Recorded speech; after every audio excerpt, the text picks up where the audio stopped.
Et la première en ce qui me concerne, je suis très ravi, n'est-ce pas, de vous savoir très nombreux et j'espère que nous ferons, n'est-ce pas, chemin ensemble.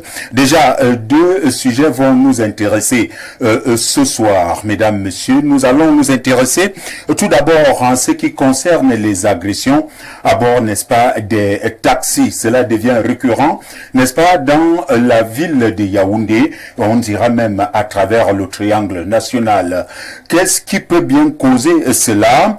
Quelles sont les dispositions prises et comment, n'est-ce pas, assurer la sécurité des Camerounais et surtout ceux-là qui empruntent, n'est-ce pas, les taxis, non seulement en journée, mais également en soirée ou plus encore en soirée. Ce sera, n'est-ce pas, le premier sujet phare à l'ordre du jour. Le deuxième sujet phare, nous parlerons, n'est-ce pas, de quelque chose que vous connaissez bien. Nous parlerons, n'est-ce pas, nous serons là en politique et cela fait bel et bien 42 ans que le président de la République, son Excellence Paul Biya, est au pouvoir. Et lorsqu'il arrivait, il parlait, n'est-ce pas, de rigueur et moralisation. Rigueur et moralisation, 42 ans, est-ce que cela reste encore d'actualité? Mesdames, messieurs, nous allons épiloguer, nous allons analyser, nous allons décrire, n'est-ce pas, le sujet ensemble et nous verrons de quoi il est question.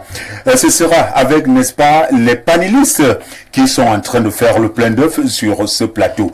Déjà, mesdames, messieurs, nous allons prendre cette transition avant, n'est-ce pas, d'accueillir nos différents invités. À tout de suite. Donc, accueillir nos différents invités. Alors, nous allons commencer par accueillir celui-là qu'on l'on ne présente plus. Abakar Mifiri, bonsoir. Qu'il me soit permis, Charles Apollinaire. Alors, tout de suite et maintenant, nous allons vous accueillir avec ce sujet. Éboulement meurtrière, n'est-ce pas, meurtrier à la falaise de Tchan. Le président de la République, son Excellence Paul Biya, prend les dispositions et à travers le ministre de l'administration territoriale qui a fait une sortie pour garantir les uns et les autres. Mais seulement, ce qui nous intéresse ici, c'est cette récurrence, n'est-ce pas, des éboulements que l'on constate à travers le triangle national. Bien évidemment, Charles Apollinaire, nous sommes dans une société désormais divisée. Il n'y a plus aucun sujet qui arrive à mettre les Camerounais d'accord. Vous voyez bien que d'un côté, les gens vous disent que non, c'est un phénomène naturel qui arrive dans tous les pays du monde, même aux États-Unis. Mais nous pensons que la réalité est que on dit que gouverner, c'est prévoir. Lorsque vous êtes dans un espace existentiel, il y a quand même des mesures. Lorsqu'on voit certaines choses s'annoncer, nous voyons que depuis un certain temps, cet endroit-là est impliqué dans beaucoup de débats au Cameroun par rapport à la dangerosité du milieu, pas seulement peut-être pour ce phénomène que nous venons de vivre. Mais cette falaise-là, depuis quelque temps, pose de problèmes, beaucoup de problèmes de malheur. C'est des accidents et aujourd'hui un éboulement. Oui, il y a catastrophe naturelle comme les gens le disent parce que c'est un... Mais on peut quand même pas prévoir les catastrophes naturelles. Nous vivons cela à travers non seulement le triangle national, ces derniers temps du côté du septentrion, nous avons vécu, n'est-ce pas, le ministre de l'administration territoriale est également arrivé de ce côté-là. C'est pas seulement au Cameroun, en Afrique et à travers le monde. La grande question, est-ce qu'on peut prévoir, n'est-ce pas, les catastrophes ou alors les catastrophes naturelles? Charles Apollinaire, on peut dire qu'on ne peut certainement pas totalement prévoir. Il y a des phénomènes qui, parce qu'on utilise l'épithète naturelle, vont arriver. Mais dans un contexte, nous l'avons dit, existentiel comme le nôtre, des mesures managériales permettent justement quand même, je vous ai dit que pour ce cas, nous suivons depuis, il y a des débats, des gens annoncent, il me souvient le cas qu'on avait ici à Yaoundé, de l'autre côté, à Damas, à la carrière. Je vous dis, j'ai le travail d'un étudiant qui justement quelques années, 5 ans avant, avait annoncé que si rien n'est fait, ce qui devait arriver à la carrière, justement, devait arriver. Donc le thème était clair et précis. Okay. Pour quand même, est-ce que c'est mettre à l'actif, n'est-ce pas, du gouvernement qui quand même fait avertir aux gens, ce que vous faites là n'est pas bien, mais quand même peut-être les Camerounais sont un peu plus têtus, et on vous demande de ne pas construire à tel endroit, et nous savons de quoi il est question. Oui, nous y reviendrons certainement plus tard. Voilà, je ne peux ne pas rien dire de ce point de vue-là. C'était pour une minute. Les institutions, Charles Apollinaire, ont un rôle à jouer. On dit par exemple la mairie, la municipalité, c'est, on va dire comment, la première instance qui est en interaction avec les citoyens. Oui, on dit que ne construisez pas ici, les gens construisent. C'est le travail de certains, justement, d'empêcher que les gens construisent là où ils ne doivent pas construire. C'est le premier rôle, justement. Nous y reviendrons, chers téléspectateurs. Son nom, c'est Abakar Mifire. Il est sociologue et merci d'être là ce soir. Vous savez, si je vous ai invité, nous avons un sujet qui nécessite, n'est-ce pas, votre analyse, à savoir, n'est-ce pas, ces agressions dans les taxis. Nous y reviendrons dans quelques instants. Je vais accueillir quelqu'un d'autre sur ce plateau. Léonide Foum, bonsoir. Merci, Charles Apollinaire Rumba. Vous savez, c'est toute une vie lorsque je vous retrouve. Et c'est avec un plaisir toujours renouvelé. Je suis bien aise d'être sur ce plateau avec vous. Je vous remercie de l'invitation, tout comme je salue vos téléspectateurs qui certainement par millions, voire par milliards, puisque nous sommes regardés au-delà, non seulement du Cameroun, d'Afrique, mais des frontières du monde entier. Donc, je vous remercie pour l'invitation. Je salue les populations laborieuses et vives du petit village qu'on appelle les Ngong et Misem.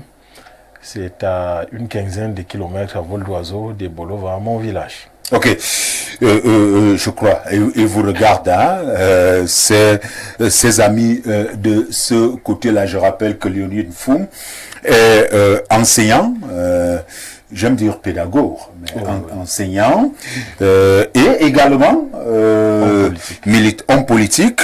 Je vais dévoiler, hein, parce que nous parlerons tout à l'heure du renouveau, enfin, pas totalement du renouveau, mais la rigueur et moralisation. Vous êtes de l'UNDP. Oui. Merci d'être là ce soir. Merci de l'invitation. Alors, puisque vous êtes également pédagogue, il y a quand même ce dernier temps, je ne sais pas si vous allez nous affirmer cela ou infirmer, la rentrée, 2 mois après la rentrée scolaire, certains parents continuent à se plaindre qu'ils ne trouvent pas véritablement toutes les fournitures scolaires. Vous qui êtes enseignant, est-ce que vous constatez également cela et comment comprendre cet état de choses? Non, mais je ne sache pas qu'il y ait tension au niveau de la distribution du manuel scolaire. En revanche, les conditions de vie des Camerounais, vous savez, plus de la moitié de notre population, un peu plus, vit avec moins d'$1 par jour. Et ce sont ces populations-là qui sont appelées à acheter les fournitures de leurs enfants après avoir scolarisé ces derniers.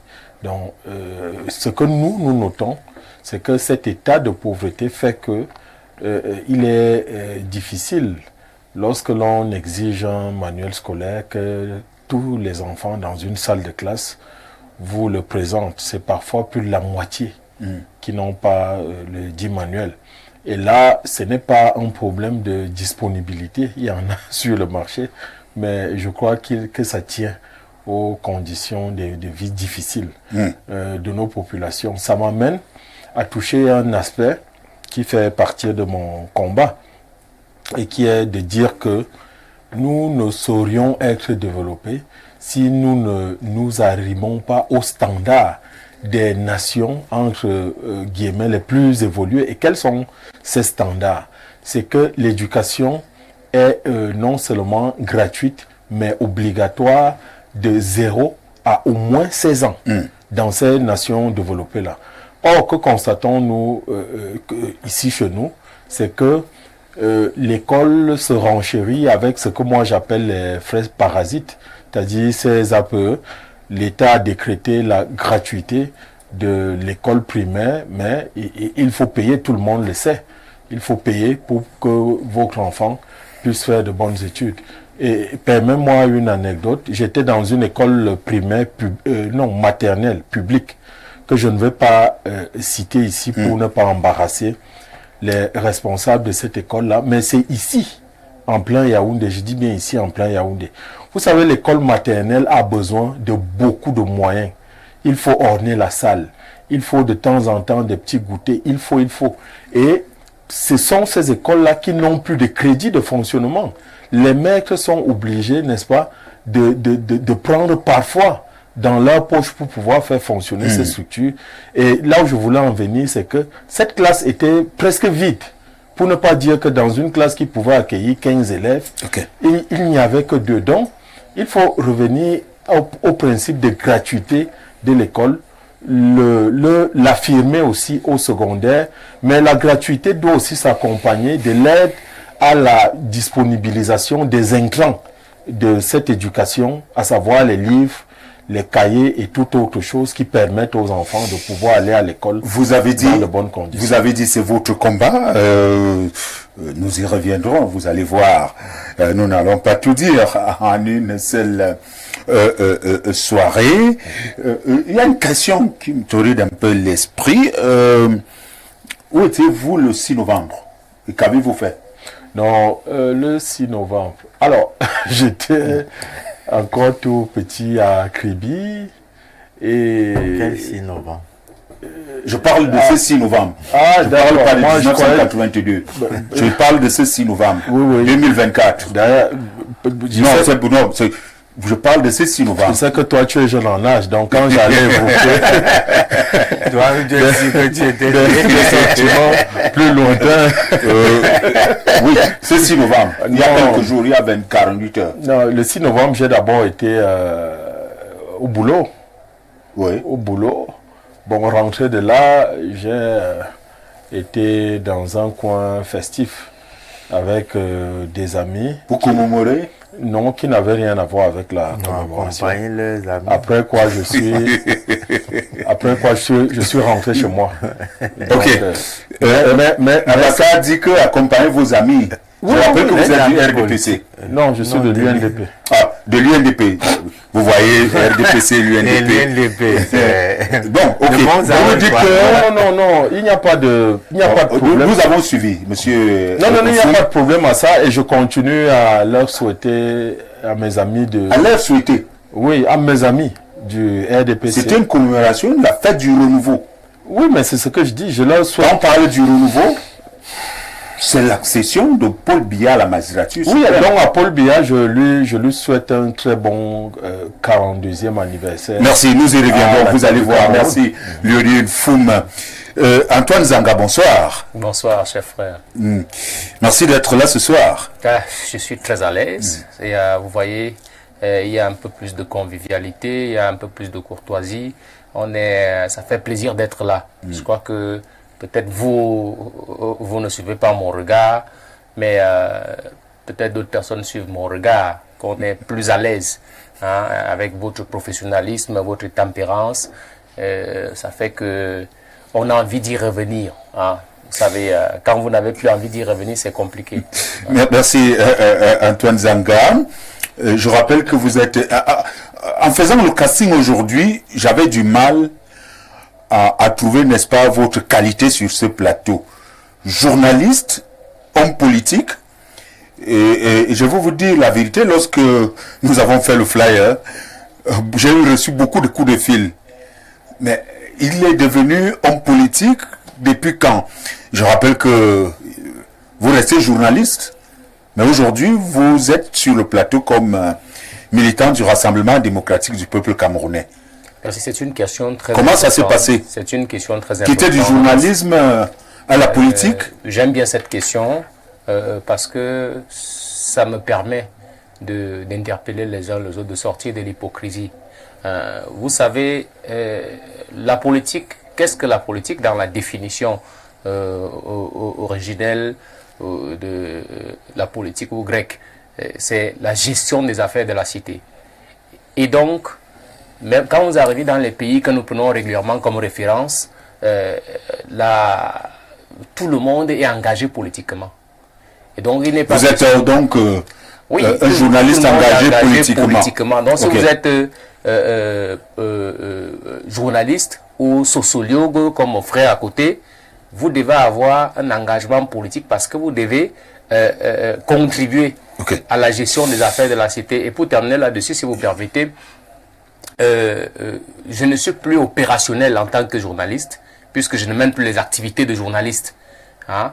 Et maintenant, je mène mes activités politiques, mes activités académiques, mes activités... Merci, ancien confrère. Merci, ancien confrère, d'avoir accepté l'invitation. Le 6 novembre, où étiez-vous? 2024. Kola Famba. Kola Famba. Oui. C'était pour faire quoi? C'est pour célébrer le 6 novembre, pour célébrer notre champion, pour célébrer le champion des Camerounais. Et c'est très bien de poser cette question. Je ne suis pas d'accord avec Léonide. Même comme au départ, il a mentionné cela, mais il a nuancé par la suite. Le 6 novembre, tous les Camerounais doivent s'approprier le 6 novembre. Parce que la rupture historique du 6 novembre n'est pas une rupture historique du RDPC. Le RDPC vient d'ailleurs après, je crois 3 ans après. Donc, quand on parle du 6 novembre, je ne sais pas pourquoi certains Camerounais se boudent souvent pour célébrer le 6 novembre. C'est comme si nous parlions peut-être de 1958, quand André Marin-Bida perd du pouvoir pour laisser le pouvoir à Amadou Ahidjo. Donc, vous n'allez pas dire que cela appartenait seulement à l'union du Cameroun de Amadou Ahidjo. Non. C'était une rupture historique du Cameroun. Et donc, nous tous, nous avons à nous approprier de ce 6 novembre. C'est l'occasion pour moi donc, de saluer mes influenceurs politiques, le président Paul Biya, Martin Barganguélé, et le reste, ils sont très nombreux. Ce sont des références. Vous savez, quand quelqu'un atteint dans nos sociétés, quand vous atteignez 90 ans, 92 ans, il faut bien qu'on sache comment. Il faut bien avoir été un homme de valeur, un homme sérieux, pour atteindre cet âge-là. Et nous autres, nous voulons suivre le chemin de ces aînés-là. Merci. Vous nous dites que le 6 novembre, vous étiez sur le terrain et c'était pas seulement le RDPC. Bien sûr. Avez-vous invité les autres Camerounais? Avez-vous invité l'UNDP? Non, mais moi, je veux lui dire un truc. Hein. Monsieur, d'ailleurs, appelons-nous amicalement Antoine. C'est pas ici qu'on se connaît. Donc, moi, j'ai envie de dire que je peux souhaiter bonne fête au président de la République à titre personnel. Mais en tant que politique et en charge de certains pans de la vie de notre société et avec la culture et l'éducation politique que j'ai, moi je crois que le Cameroun peut aussi, aurait mieux fait d'aspirer à voir de nouvelles personnes arriver aux affaires. Nous y reviendrons. Vous voyez, non, nous n'allons pas faire ce débat-là ce soir. Non, vous avez compris. Non, vous savez. Merci, monsieur Antoine Zanga. Il m'a arraché la parole. Vous avez toléré ça. Dans tous les cas, non, vous venez de parler du professionnalisme, sauf si vous voulez retirer ce mot-là. Non, vous savez. Merci d'avoir laissé qu'on arrache ma parole. Non, je sais où je mène le débat. D'accord. En réalité. D'accord. Tout le monde a compris. Lorsque je demande à Léonide Foum où est-ce qu'il était le 6 novembre, qu'est-ce qu'il a fait, et à vous, lorsque je vous pose la question, je sais d'ailleurs nos amis politiques. Donc, là, nous n'avons pas assez de temps pour parler peut-être de la plateforme gouvernementale et autres. Nous y reviendrons certainement. Je vous donne 30 secondes pour finir, n'est-ce pas, avec votre prise de parole. Ok, donc je voudrais dire à Léonide que vous voyez ce qui s'est passé aux États-Unis. Donald Trump est parti, il est revenu. Qui a fait qu'il revienne? Ce sont les Américains. Léonide, vous pouvez bien aspirer à avoir de nouveaux visages, ainsi de suite. Mais tant que les Camerounais décident que c'est un tel, ce sera toujours ce tel. On ne va pas faire le miracle. Les Camerounais ont choisi le président Paul Biya depuis 1982 à travers la succession constitutionnelle. Et jusqu'aujourd'hui, à travers toutes les élections, les 7 ou 8 élections, ils ont choisi le président Paul Biya. On n'a pas le choix. Si vous ne voulez plus de lui, allez aux urnes. Ok. peut-être les urnes, on va parler tout à l'heure, peut-être d'autres choses.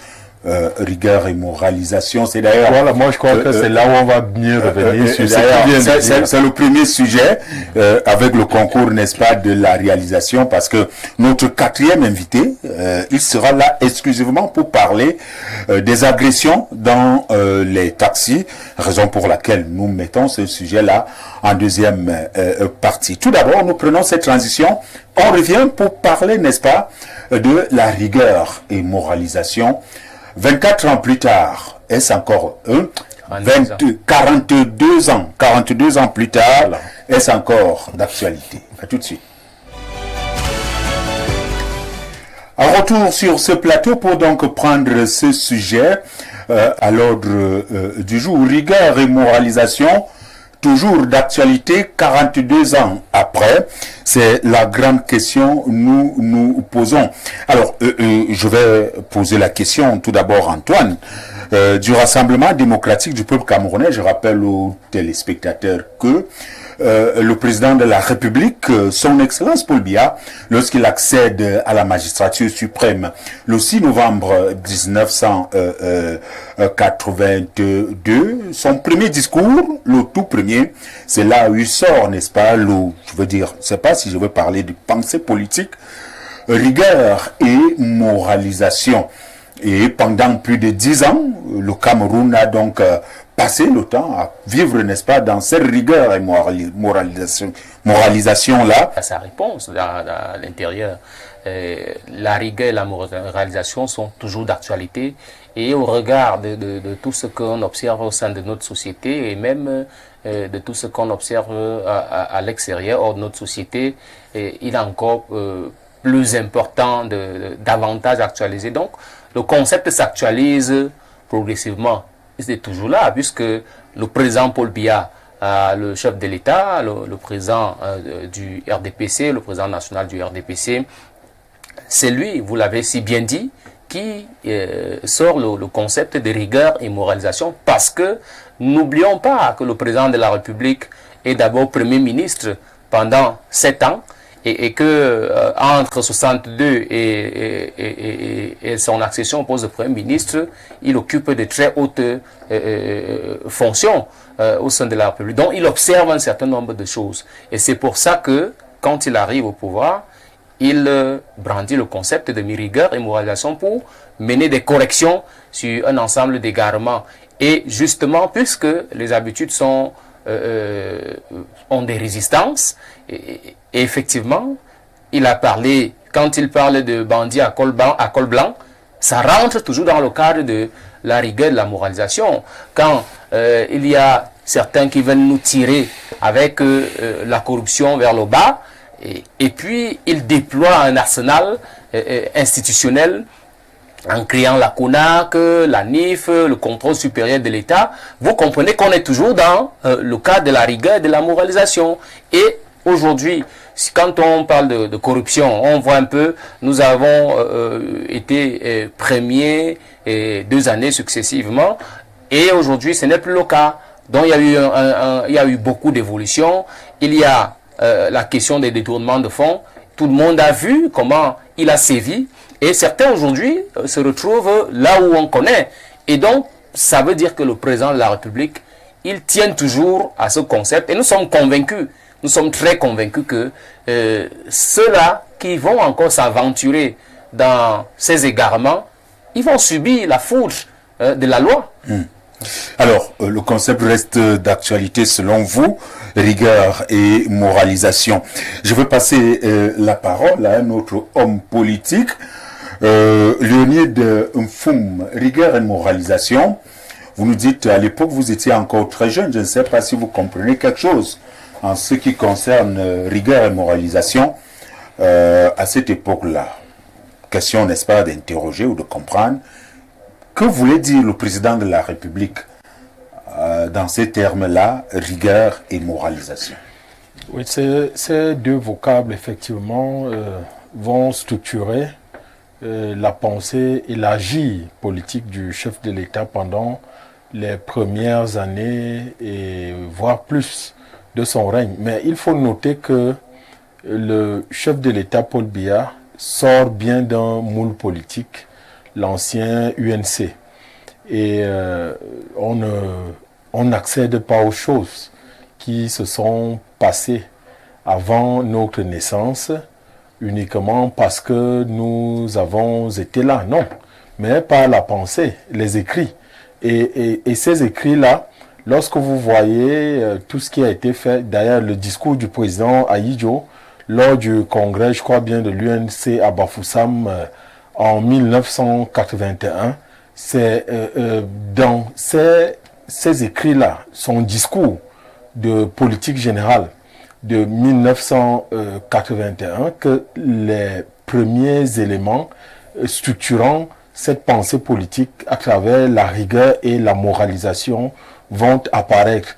En réalité, que Paul Biya les évoque n'est qu'une appropriation, une réappropriation de l'idéologie politique qui est forgée, n'est-ce pas, dans le parti qui était le parti unique à cette époque et auquel appartenait Paul Biya. Et donc, de ce point de vue... L'UNC. Oui, l'UNC. Et donc, de ce point de vue, ce n'est pas une invention du président Paul Biya, c'est juste de poursuivre ce qui avait déjà été entamé dans l'UNC, le parti unique, et lui aussi en tant que, comment dire ça, acteur de la vie politique et de ce parti unique-là, et dites-vous bien qu'il a pris le pouvoir sous ce parti unique, donc, et c'est ce parti unique qui encadrait son agir politique et sa culture politique. Et donc, il était tout à fait normal qu'il reprenne à son compte comment dire ça, ces innovations qui étaient en train d'être apportées.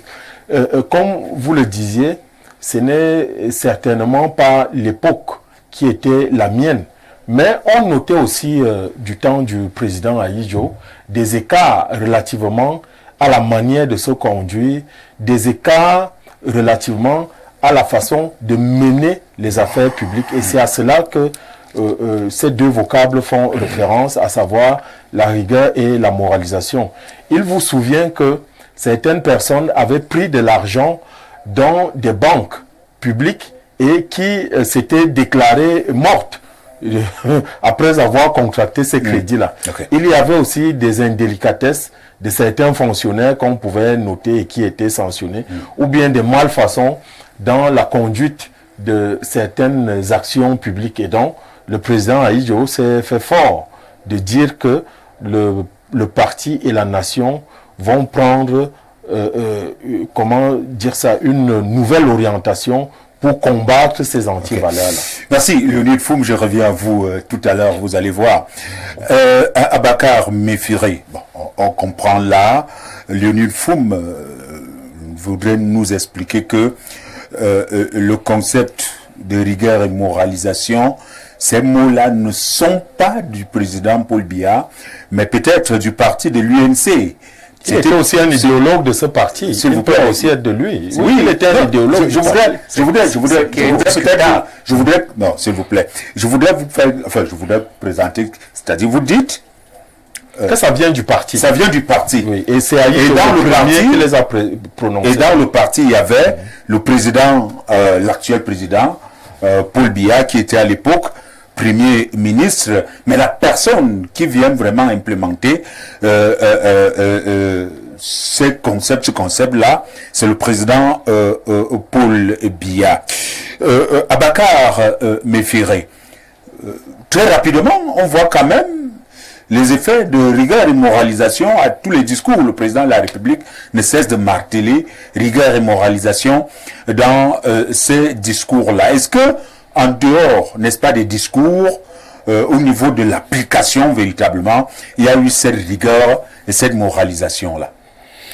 Je voudrais d'abord confirmer à la suite de Léonide que oui, de nombreux travaux de sociologues politiques et des politologues attestent que dans la vie politique du Cameroun, le président Paul Biya n'est pas le théoricien politique de la rigueur et de la moralisation. Que c'est bien le président Ahidjo qui était le théoricien de ces deux concepts de rigueur et de moralisation. D'ailleurs, Léonide l'a dit, c'est d'abord des lèvres du président Ahidjo que s'échappent pour la première fois ces deux mots dans la vie politique du Cameroun. Donc de ce point de vue, je pense que ça ne devrait pas faire l'objet d'un débat. Bon, on n'a pas dit que le président Paul Biya a plagié, mais on dit que ce n'est pas de lui. C'est une probité intellectuelle. Le président Paul Biya s'est donc réapproprié des concepts de celui que certains taxent même de son maître politique. Là, c'est très discutable. Est-ce que le président Ahidjo était le maître politique du président Paul Biya? Certains vont le dire. La preuve, c'est que certains, dans leurs travaux, démontrent que celui qui avait 1000 possibilités, mais qui a ouvert royalement la voie à l'accession au pouvoir au président Paul Biya peut donc justement être qualifié de son maître politique. Et bien évidemment, la deuxième chose que cela appelle, c'est de reconnaître que les concepts de rigueur et de moralisation sont d'actualité au Cameroun. On peut se référer aux travaux de nombreux auteurs, des philosophes, qui disaient des choses que les gens trouvaient très théoriques, mais qui parfois, 2 siècles après, par rapport à la vie d'une cité et des êtres qui y sont, on trouve que les mêmes problèmes sont là. Donc ces œuvres sont d'actualité. On pourrait donc dire la même chose. La rigueur et la moralisation sont encore 2 concepts d'actualité au Cameroun, parce que justement, nous sommes dans une cité dans laquelle justement, certains vont jusqu'à observer que l'échelle des valeurs est totalement renversée. Et là, je ne veux pas dire que vous avez raison, votre question a toute sa pertinence. Le président Paul Biya, à la suite du président Ahidjo, en utilisant les 2 concepts, nous a plongé dans une société des discours, lesquels discours tranchent parfois radicalement avec les réalités du terrain. C'est-à-dire, dans les discours politiques, c'est ça qui revient, c'est l'idéal politique qui se fonde sur la rigueur et la moralisation. Mais dans la vie claire, si nous prenons d'abord le premier levier, la qualité de la gouvernance, nous n'allons peut-être pas juger ou allons nous fondre dans des jugements de valeur. Mais les faits qui reviennent tout le temps dans des enquêtes, c'est que le sentiment général des Camerounais, c'est que la gouvernance n'est pas une gouvernance de qualité. La morale n'est pas au centre de la gouvernance au Cameroun. De nombreux citoyens sont même en rupture totale avec leur gouvernance. C'est-à-dire qu'ils estiment que nous ne sommes pas à notre meilleur niveau. Nous avons le potentiel de développement, mais nous sommes pratiquement très loin de ce que nous devions être, du fait justement de la qualité de la gouvernance. On peut donc dire qu'il y a bien absence aussi bien de rigueur que de moralisation. On peut donc estimer que au-delà, en dehors des discours politiques, ces 2 concepts ne sont pas ancrés dans la vie politique du Cameroun. Nous avons pris ce premier argument qui fait que l'appréciation générale est que finalement, si vous prenez quoi, l'économie, l'éducation, la santé, les gens vont vous dire qu'il y a des sérieux problèmes au niveau justement de la rigueur. La rigueur dans la gestion fait que nous avons une santé économique fragile. La rigueur dans la gestion fait que nous avons une éducation de qualité douteuse. Les produits de l'école aujourd'hui, on va dire comment, ne sont pas totalement enchantés. Il y a donc des problèmes un peu partout. Et le représentant du RDPC lui-même l'a dit. Un jour, cela s'est échappé des lèvres du président lui-même, que le parti regorge, il avait encore dit quoi, des bandits à col blanc. C'est ça, monsieur. Voilà.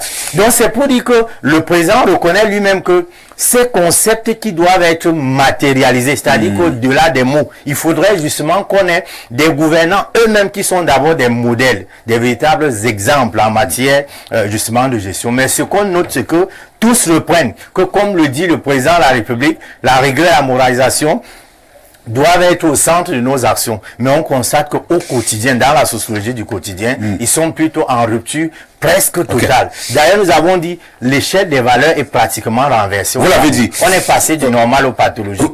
Merci Abakar Mifiré, vous l'avez dit. Alors, Antoine Zanga, j'ai voulu relancer Abakar Mifiré, mais je viens vers vous pour... vous dites le concept ou alors ces mots restent d'actualité rigueur et moralisation. Abakar Mifire dit que ça reste d'actualité, mais ça ne reste que dans les discours. De 1982 en 2024, qu'est-ce qui a véritablement évolué dans ces concepts, tous ces mots de rigueur et moralisation? Comme le disait Léonide Foum tout à l'heure, au sein de l'UNC, on avait constaté qu'il y avait des égarements ou alors des personnes qui utilisaient les moyens, ou alors, pour dire simple, détournaient, n'est-ce pas, les fonds publics et ne respectaient pas quand même les autres citoyens. Et à suivre Abakar Mifire tout à l'heure, c'est que le Cameroun, c'est 2 poids 2 mesures. Il y a le Tanga Nord, Tanga Sud. Est-ce qu'aujourd'hui, on peut dire que ces concepts bien pensés par le président de la République, ou alors mis sur pied par l'UNC et le président de la République, ont eu un résultat? Et bien sûr, vous savez, excusez-moi, en fait, vous savez, la particularité de l'Africain, c'est que quand il sort de l'isoloir, il vous dit, vous le demandez, vous avez voté qui? Il vous dit, j'ai voté un tel alors qu'il ne l'a pas voté. Mais ailleurs, quelqu'un vous dit, j'ai voté tel et c'est comme ça. Ça fait que les résultats des sondages sont plus ou moins crédibles.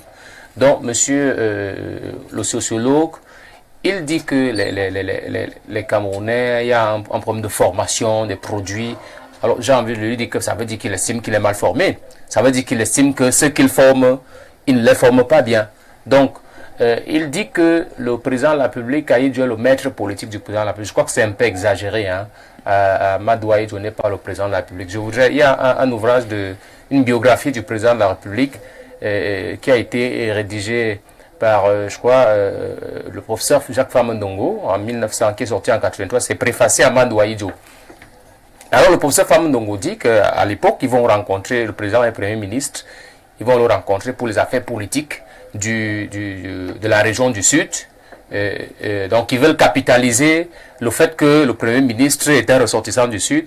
Alors le président lui répond, le Premier ministre Paul Biya à l'époque lui répond, moi je ne m'occupe pas des affaires politiques, c'est le président Amadou Ahidjo qui s'occupe des affaires politiques. Et d'ailleurs, tous ceux qui peuvent bien relire l'histoire vont comprendre vont se rendre compte que l'évolution politique du président Paul Biya au sein du parti est terme, il n'est pas très dynamique au sein en ce qui concerne la politique. Donc vous ne pouvez pas dire que Ahidjo c'est son maître politique. Alors Antoine, maintenant nous allons avancer pour dire, je ne fais pas de procès sur celui-là qui a, enfin, comment est-ce que c'est arrivé, mais moi ce qui m'intéresse là, c'est que depuis, ou nous intéresse, ce qui nous rassemble là, bien sûr, c'est que depuis 42 ans, alors lorsque le président de la République arrive, il parle de rigueur et moralisation. Est-ce que cela a apporté quelque chose? Est-ce que cela n'est pas resté juste au niveau des discours? Bien évidemment. Vous savez, les intellectuels camerounais sont très forts dans les grands concepts. Sociologie, société de discours. Je pense qu'il n'y a aucune société qui soit une société de discours. Parce que il n'y a pas que le discours dans la vie d'un homme. Il y a le discours et il y a la matérialisation. On peut donc toucher du doigt la matérialisation du discours. Je l'ai dit au début de mon propos que quand le président de la République arrive, il a constaté un certain nombre de faiblesses dans la gestion et dans le comportement, et il a annoncé le concept de rigueur et moralisation que certains veulent dire attribuer à quelqu'un d'autre, ce qui n'est pas du tout vrai à mon sens. Ensuite, mais nous restons quand même là. Oui, justement. Maintenant, ensuite, on a connu un ensemble de contingences liées aux questions, aux réalités internationales qui ont influencé les réalités endogènes et qui nous ont conduit à un certain nombre de choses. Le Cameroun est arrivé, je l'ai dit, premier pays le plus corrompu, 2 fois successivement, et le président a sévi. Il a pris des mesures. Vous savez très bien que quand on dit qu'il y a le conseil de discipline du contrôle supérieur de l'État, quand il se réunit, ça bouge partout dans le pays. Parce que même ceux qui... N'est-ce pas quand même contradictoire, les discours, et vous parlez de l'implémentation l'effectivité de la rigueur et la moralisation. Mais lorsqu'on va à crescendo, on constate que de 1982 à Je suis dans la scène de vous donner des éléments. 1990, nous quittons de dernier ou alors de la classe pour devenir premier de la classe, par exemple, de la corruption. C'est parce qu'on n'a pas, c'est parce pas contradictoire. C'est parce qu'on n'a pas le temps pour que je puisse. C'est pour ça que j'ai pris de manière globale. Je vous ai parlé des réalités de la scène internationale qui ont eu des incidences au plan national, et puis les réalités endogènes qui nous ont conduit à ce mariage-là, nous a conduit à un certain nombre de choses. Donc, ça fait que le président de la République, pour rester dans son discours de moralisation et de rigueur, il a pris un ensemble de mesures. Et ces mesures-là ont montré leurs effets. Je vous ai parlé de l'arsenal institutionnel qui a été mis sur pied pour combattre la corruption et les détournements de fonds. Je vous ai parlé de tous ceux-là qui ont payé. Hein? Ils ont payé parce qu'ils ont osé toucher au bien public. On sait que Kondengui, la 11e province, comme on a l'habitude de l'appeler trivialement, est remplie de ces cas-là. Quand il dit que les bandits à col blanc vont rendre gorge, je voudrais dire à mon frère sociologue qu'il n'a pas dit que les bandits du parti, il a dit les bandits à col blanc, parce que ce n'est pas que les gens issus, les acteurs issus du parti qui sont dans la gouvernance. Mon frère Léonide le sait mieux que moi. Donc, quel que soit, dès que vous vous amusez avec la fortune publique, le président de la République est là pour sévir. Et les preuves sont là. Ce sont ces éléments-là qui montrent qu'il y a eu matérialisation, il y a eu implémentation de ce concept. Et par conséquent, nous ne sommes pas restés seulement dans les discours. Ok. Je rappelle à tous les téléspectateurs, ceux-là qui nous regardent, qu'ils peuvent intervenir. Hein, et d'ailleurs, beaucoup de messages déjà reçus là. Nous allons les lire d'un moment à l'autre, le temps pour nous de faire encore ce tour de table. Alors, Léonide Foum, alors, rigueur et moralisation, y a-t-il véritablement eu cette rigueur-là dans la gestion des affaires? Est-ce qu'il y a eu cette moralisation-là? Lorsqu'on constate, je le disais tout à l'heure, c'est M. Zanga qui également le disait, nous sommes partis du dernier de la classe pour devenir premier de la classe en ce qui concerne peut-être la corruption. Est-ce pas un problème de moralité? Est-ce pas un problème de gestion? Y avait-il véritablement de la rigueur? Et à ce jour, il y a quand même eu quelques mouvements de opérations éperviers et autres. Aujourd'hui, peut-on véritablement parler de l'effectivité? Ou alors, quels résultats est-ce que nous avons eu en ce qui concerne ce concept de rigueur et moralisation? J'ai admiré les contorsions que faisait mon prédécesseur en termes de prise de parole pour pouvoir expliquer ou justifier ci ou ça. Et vous-même, vous avez remarqué combien c'était laborieux pour lui. Vous savez, la télé ne trompe pas. Et donc, non. Lorsque l'on a deux concepts qui touchent à l'éthique, tels la rigueur et la moralisation, j'ai envie de dire que ces deux réalités ou bien deux valeurs qui sont asymptotiques. Je vais m'expliquer. Donc, en d'autres termes, plus elles sont bien implémentées vers la société, mieux vous les voyez tendre vers l'idéal lui-même. Et moins elles sont implémentées, davantage elles s'écartent de la norme ou bien de l'asymptote. Et c'est le professeur Monunjana qui avait une très belle formule pour résumer ce que je suis en train de dire. Il avait dit, dans notre société, nous avons écarté la norme et nous avons normalisé l'écart. Ça veut dire que nous nous éloignons de ce qui doit être le modèle, la valeur dans notre société. Et j'ai envie de le dire pour ceux qui ne comprennent pas un certain nombre de choses. Je ne veux pas être insultant ou pédant, mais c'est souvent parfois comme ça quand on veut être pédagogique. La philosophie aujourd'hui se résume davantage à l'éthique, c'est-à-dire à l'étude et à l'analyse de ces valeurs-là dans notre société. C'est pour cela qu'à certains égards, on prend les philosophes pour des moralisateurs. Que non, c'est le cœur de leur métier, le cœur de ce qu'ils exercent comme métier. Et donc, au Cameroun, faites un peu un tour ici à Yaoundé, dans certains quartiers que je ne vais pas citer.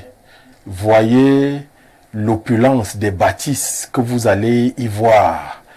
Et c'est des modestes fonctionnaires comme vous et moi. Regardez aussi, appréciez la rutilance des voitures et autres moyens de locomotion que les uns et les autres importent dans notre pays. Et on va souvent parfois chercher dans le milliard pour évaluer le prix de ces mécaniques-là. Et dans le même temps, lorsque vous regardez le délitement et le délabrement de l'infrastructure publique, en d'autres termes, lorsque l'infrastructure publique doit être reluisante, c'est plutôt les possessions des privés qui affichent un tel embonpoint que vous vous demandez où est-ce qu'ils ont pris ces moyens. Vous voyez un peu l'état de nos routes. J'espère que vous les avez arpentées. Elles sont crevassées partout. Des ordures de part et d'autre en n'en plus finir. Lorsque vous vous rendez dans nos hôpitaux, mais on vous fait acheter des seaux et des seaux de médicaments, vous ne voyez pas comment est-ce que les gars finalement soignent le mal pour lequel votre patient est arrivé à l'hôpital. Lorsque vous regardez les salaires des agents publics, c'est une véritable peau de chagrin. Les étudiants et les élèves qui sortent du circuit scolaire et qui n'arrivent pas à s'insérer dans la société, trouver des boulots, n'est-ce pas, qui leur permettent de joindre les deux bouts. Et lorsque vous avez même pu avoir ce boulot, mais c'est la croix et la bannière pour pouvoir vous en sortir. Et donc, nous en sommes là, dans notre société. Et pourquoi est-ce que, de mon point de vue, cela nous arrive? Mais c'est parce que, en termes de morale, c'est celui, ou bien l'agent public, derrière les anglophones, pour qualifier le fonctionnaire, l'appellent « civil servant ». Vous êtes le serviteur du peuple, de la nation. Donc, il dit c'est un civil servant. C'est le civil servant qui est le premier à torpiller les lois et les règles de la République. Et il le fait impunément, aux yeux de tous. Au point où, effectivement, lorsqu'il va vous dire que voler, ce n'est pas bon, tricher, ce n'est pas bon, mais tout le monde va rire. Parce qu'en principe, vous ne pouvez pas être celui-là qui devrait porter un idéal. Lorsque les Camerounais ou bien le peuple s'attend à ce que vous soyez ce modèle-là, qu'il voit plutôt autre chose. Et là, il ne croit plus en cette liturgie, en cette prêche républicaine-là. Il ne croit plus en son pays, il ne croit plus en rien. Et c'est malheureusement ce à quoi nous sommes arrivés, une société des anti-valeurs, une société où tout va à volo et justement où nous n'avons plus de modèle, nous n'avons plus de repères. Malheureusement, c'est ça à quoi nous sommes arrivés. Et nous en sommes arrivés là parce que, essentiellement, les méthodes de dévolution du pouvoir, parce que c'est l'homme politique qui gouverne la société, si lui-même, il ne s'astreint à aucune morale, pendant les élections, on triche, on achète des voix, on bourre les urnes. Vous voyez des gens assis là devant le poste téléviseur qui doivent dire une certaine vérité. Vous avez été dans les urnes, vous avez assisté à des dépouillements. Ils mentent et hontement, sans coup ferré. Alors, vous allez donc vous poser la question de qui doit pouvoir incarner cette morale-là. Vous cherchez, et comme Diogène, vous traînez votre lampe. Vous ne trouvez pas l'homme, malheureusement. Merci Léonide, nous allons prendre quelques réactions, il y en a beaucoup. Est-ce que nous allons tout lire? Et rassurez-vous, je vais lire tous vos messages parce qu'il y a un message là et je vais vous expliquer pourquoi. Alors, tout d'abord, ce message. Bonsoir le plateau. Je suis Solange de Fougerolles. Monsieur Zanga, vous êtes de la belle famille. Vous ne dites rien de bon. Le Cameroun a régressé de 60 ans en arrière. Pas de route. Toutes les sociétés ont fait faillite. Vous parlez de qui? Monsieur Paul Biya est un homme politique et non un homme d'État. Les Camerounais ont aimé cet homme et en retour, qu'est-ce qu'il leur a donné à son peuple? Soyez honnêtes, le Cameroun va mal. Les poubelles, il y a deux Cameroun, les en haut et en bas, les en haut et les en bas, hein, dit-il. Vous refusez la réalité. Vous parlez de rigueur et moralisation au lieu de détournement et corruption. Nous aurons les comptes à rendre à ce peuple meurtrier. C'est donc de la part de Solange depuis Fougerolles. Bonsoir à vous, Solange. J'ai dit, je vais lire tous vos messages. Vous allez voir. Je vais prendre le 241. Qui nous écrit, il me taquine d'abord, il dit bonsoir le plateau, comment pouvez-vous faire un plateau monolithique? Tous sont du rassemblement des privilégiés du Cameroun, c'est vraiment regrettable, merci de corriger prochainement. Hein, vous dites? Je ne suis pas avec eux. Les amis se regardent en face. Vous n'êtes pas avec eux. Je suis pas avec Ok. eux. Un autre ami qui n'a pas signé, c'est Pierre. Pierre qui nous écrit. Alors, Pierre, je vais t'appeler Pierrot, je vais vous appeler Pierrot pour vous dire, non, en réalité, j'ai essayé de joindre presque tout le monde. D'ailleurs, sur ce plateau, j'ai voulu la présence d'une dame. Malheureusement, leur parti, ils avaient conférence de presse et elle m'a dit, Monsieur Ongba, je suis très reconnaissant envers vous, mais je ne peux pas, parce que si je vous donne cet espoir-là et que je n'arrive pas, c'est pas bon. Hein? C'est une militante, n'est-ce pas, du MRC, pour vous dire que tout le monde est convié, est invité, n'est-ce pas, sur ce plateau. Autre réaction de notre ami Pierre, il dit, autre chose, alors que les Camerounais sont encore sous la terre à Tchang, le RDPC et leur chef sont restés indifférents comment les gens peuvent faire la fête pendant que à côté on pleure. Quel est ce manque d'humanisme? Notre ami Pierre qui nous écrit au 241. Autre réaction reçue, c'est Junior depuis Douala qui nous écrit. Bonsoir à vous, le concept rigueur et moralisation n'a jamais été implémenté depuis l'avènement de M. Biya à la magistrature suprême. Il suffit de voir le fonctionnement de la chose publique pour comprendre que ce concept plein a trouvé sa place dans un pays où l'impunité est garantie par nos gouvernants. La matérialisation de ce concept n'aura jamais lieu. Si cela n'a été fait depuis que M. Biya a pris le pouvoir, c'est pas aujourd'hui où il y a déjà 92 ans que ça sera fait. Oui. C'est peut-être un autre candidat qui viendra implémenter ce concept rigueur et moralisation. Le Cameroun, des grandes ambitions et les points d'achèvement. Tous ces concepts ont été implémentés? Non. Il est temps de passer à autre chose. Le peuple camerounais mérite mieux. Bial Junior depuis Douala. S'il vous plaît, non, vous n'appelez pas, vous envoyez les messages nous allons tout simplement les relayer, nous allons les lire ici en direct. Bonsoir à vous, chers amis juniors.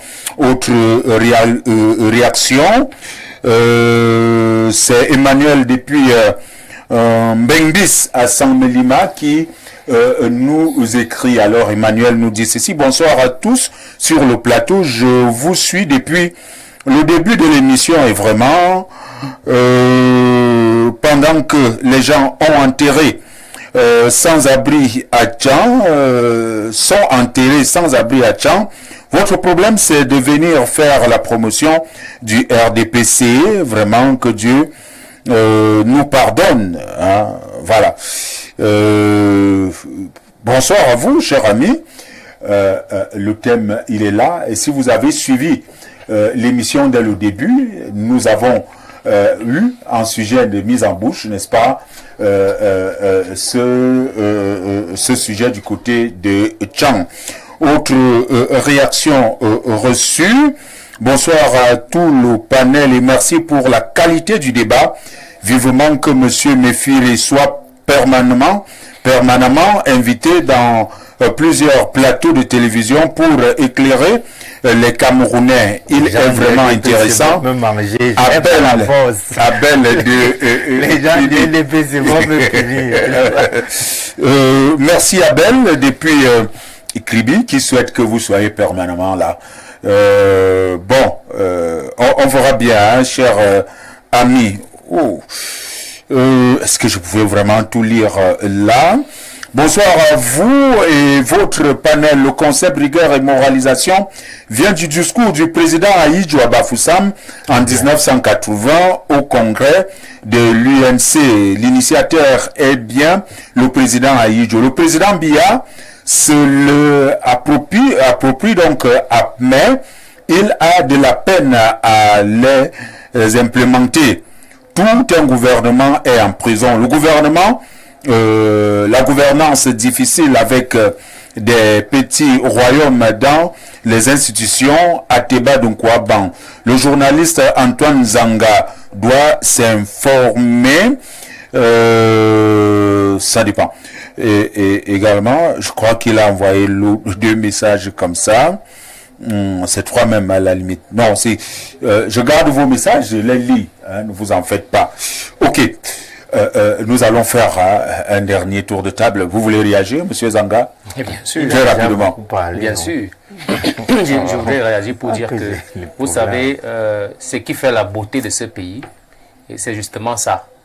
Et le président de la République, c'est comme celui-là qui ramène à manger de la brousse. Il allait à la chasse, il a ramené à manger. Bien après, ce qu'il a ramené n'a pas suffi. Mais c'est tout ce qu'il a eu lors de sa chasse.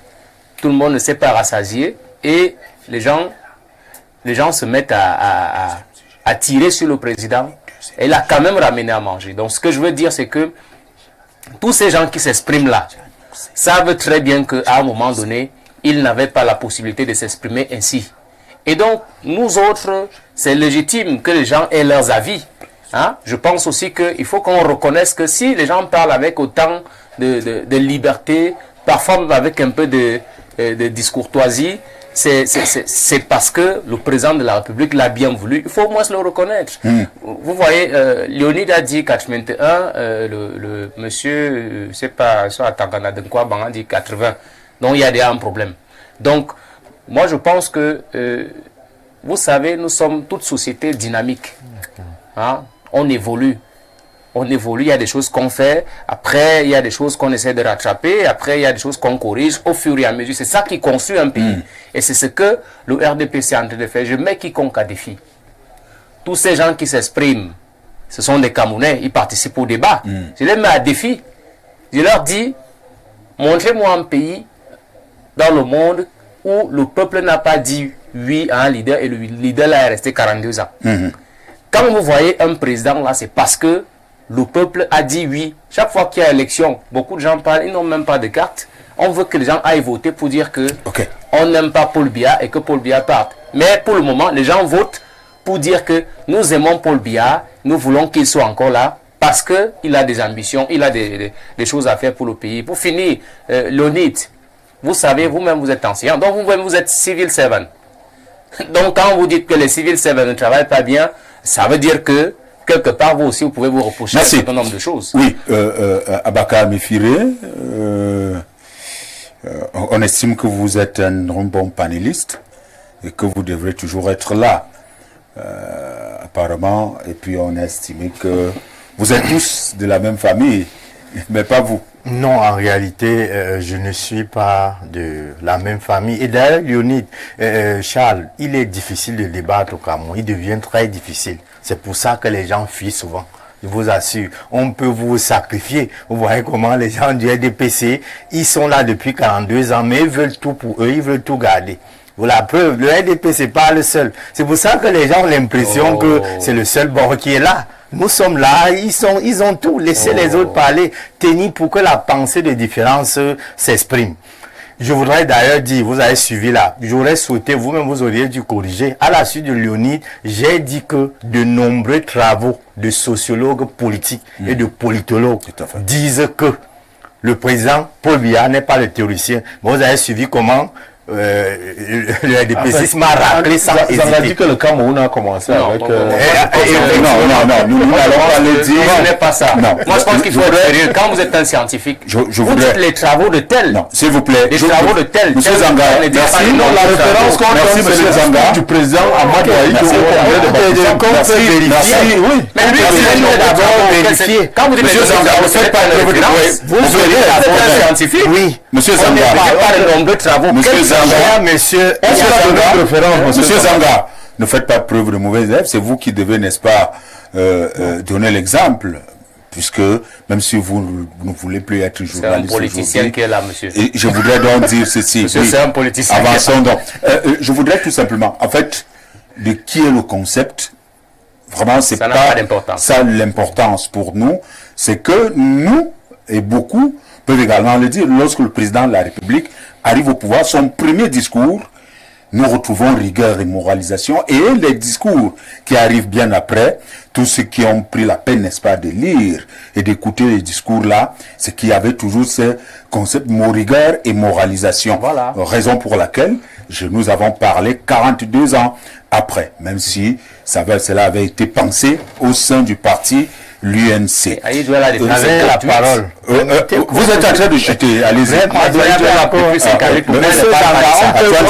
S'il vous plaît, Antoine Zanga, merci. Comme nous, on n'a pas la possibilité de allons-y, monsieur Abaka Mifire. Une fois de plus à monsieur Zanga que la scénographie de la parlerie collective n'est pas la liberté d'expression. Donc, vous voyez, pour plus d'une raison, peut-être qu'on n'a pas le temps, ça va encore jeûner, mais c'est une réalité. Ce n'est pas parce que eux-mêmes disent, c'est pas parce qu'on bavarde qu'on va dire qu'il y a liberté d'expression. La scénographie de cette parlerie collective, ce n'est pas la liberté d'expression. Parce que plusieurs arguments peuvent encore le démontrer. De nombreux Camerounais sont encore souvent inquiétés. Je le disais d'ailleurs vraiment de bonne foi. Il est plus facile de débattre au Cameroun, surtout quand on est à une période comme celle-ci. Voilà. Et je n'avais pas réagi pour la deuxième fois pour dire que nous avons insisté à dire avec des arguments que la rigueur a été prononcée, attribuons même ça au président Paul Biya. Mais nous avons dit avec les preuves que le président Paul Biya lui-même est d'accord que les gens qui l'entourent, ses collaborateurs, ne permettent pas à ces deux concepts d'être vraiment latents ou ils manifestent sur le terrain.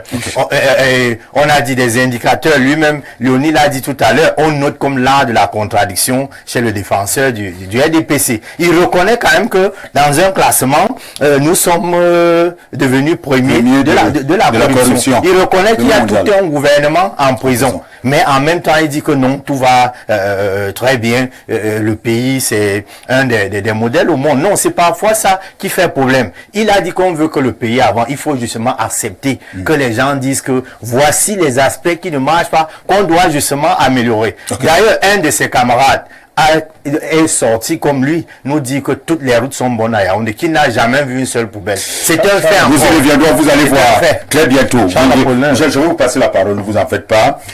Nous y reviendrons, hein, mais les routes et autres, aucun sujet n'est tabou ici. Et je rappelle que toute la classe politique camerounaise est invitée sur ce plateau. Alors, rigueur et moralisation, je vous donne, c'est le dernier tour de table. C'était peut-être une bonne pensée, un bon concept. Qu'est-ce qui n'a pas marché? Qu'est-ce qui n'a pas fonctionné? Je vous passe la parole. C'est en 2 minutes. D'ailleurs, ça a fait l'objet d'un pic insensé de dire que nous sommes restés dans les discours sans aller justement à la matérialisation. Ce qui n'a pas marché, c'est l'implémentation. Peut-être que, comme on dit dans une vie normale, la volonté seule ne suffit pas parfois. Il faut accompagner, comme on dit, les mots avec justement les actes. Les actes n'ont pas accompagné. C'est justement ça qui n'a pas marché. Ce qui fait que... Sinon, le concept était bon. Dans quelle société au monde vous avez suivi Léonide remonter à l'histoire pour vous dire que les gens avaient raillé Diogène lorsqu'il disait qu'on cherche l'homme. Il s'agit de cet homme qui a un sens moral. Je sors d'un cours Charles Apollinaire. Des étudiants de 2e année gestion et management hôtelier étaient estimés que pourquoi on vient leur faire la philosophie alors qu'ils sont venus apprendre la cuisine. Parce que je faisais un cours de relations humaines. Justement, il fallait prendre du temps pour leur dire que ce qui fait d'abord du professionnel un professionnel, même quand il est cuisinier, c'est d'abord l'éthique et la déontologie qui va faire de lui un bon professionnel. Ce n'est pas d'abord la qualité des mets, des gâteaux qu'il va faire. Mais malheureusement, nous l'avons dit, nous sommes dans cette société où la morale n'a plus toute sa place. C'est pour ça que l'échelle des valeurs est renversée. C'est pour ça qu'il faut dire non au complexe du jardinier. Je reprends, c'est encore le professeur Hubert Monondjana qui dénonçait ce complexe du jardinier qui caractérise nos gouvernants, qui voudrait à tout prix couper toutes les têtes, qu'on soit au même niveau. Il faudrait pas. Dans une société, quand la morale n'a plus toute sa place, il est impossible de se développer. Et ce problème, il est crucial au Cameroun. Nous avons parlé de la gouvernance avec les actes, de nombreux actes qui témoignent que on pouvait faire mieux que ce qu'on est aujourd'hui. Qu'est-ce qui fait problème? C'est simplement l'absence de la morale dans la gestion publique. Ok. Léonide Foum, ne vous dites pas que je vous ai privé de parole. Moi, je vais dire quoi? Alors, Léonide Foum, c'est chacun qui réclame la parole.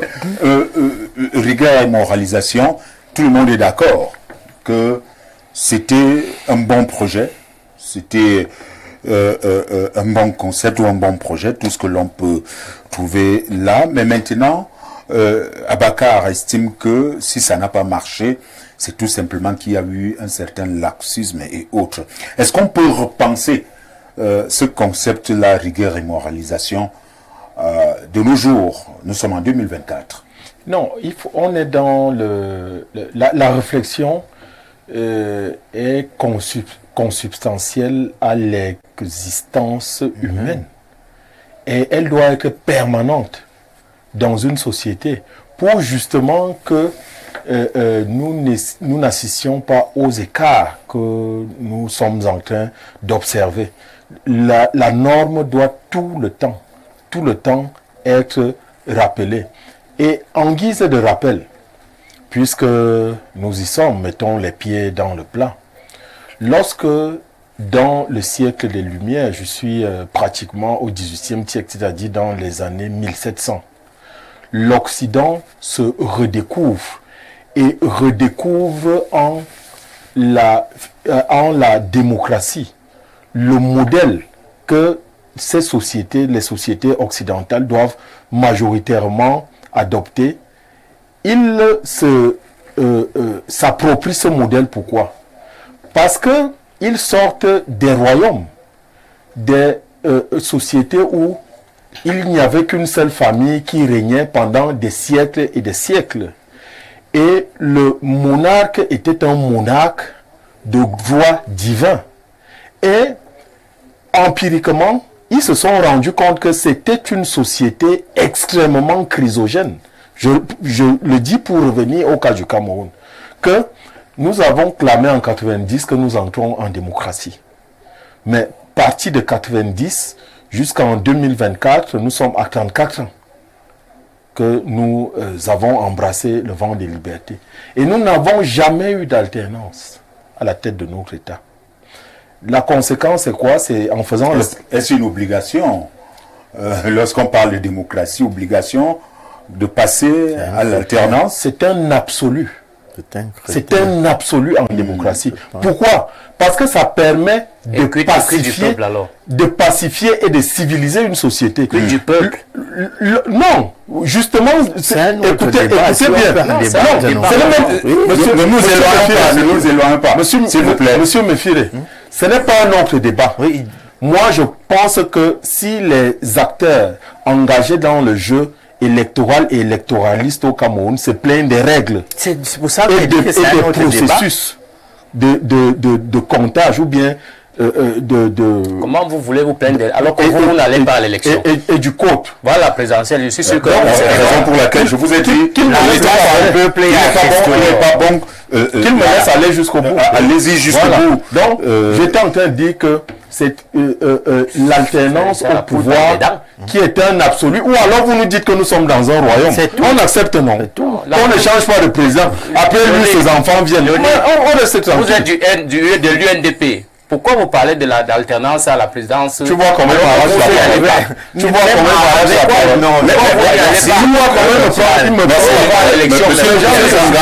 la sociologie électorale. On peut faire. S'il vous plaît, permettons à l'Urique Foum de chuter. Voilà. Nous avons un deuxième sujet assez important, s'il vous plaît. Donc, j'étais justement disant que la démocratie est un instant de pacification sur le plan politique de la société. Parce que, dites-vous bien que les crises avec Mordom auxquelles nous avons assisté en 90, lorsque nous entrions en démocratisation, c'était des manifestations de cette volonté-là. Nous en avons aussi eu en 2008. Nous avons eu la crise de Boko Haram. Maintenant, la crise anglophone. Lorsque vous étudiez profondément ces crises-là, ce sont des crises qui démontre que nous avons besoin, n'est-ce pas, de nous réapproprier les valeurs de la démocratie dans notre société. Les valeurs de la démocratie qui doivent nous faire comprendre que ça a été Charles Apollinaire Ongba aujourd'hui.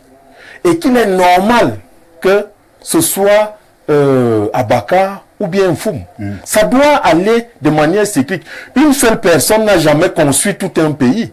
Un pays est éternel. Il est éternel. Et nous devons comprendre que dans le champ de la construction de notre nation, qui est éternelle, nous ne sommes que des ouvriers insignifiants. C'est pour cela que nous devons avoir l'humilité de comprendre que nous pouvons être bons aujourd'hui. Comme...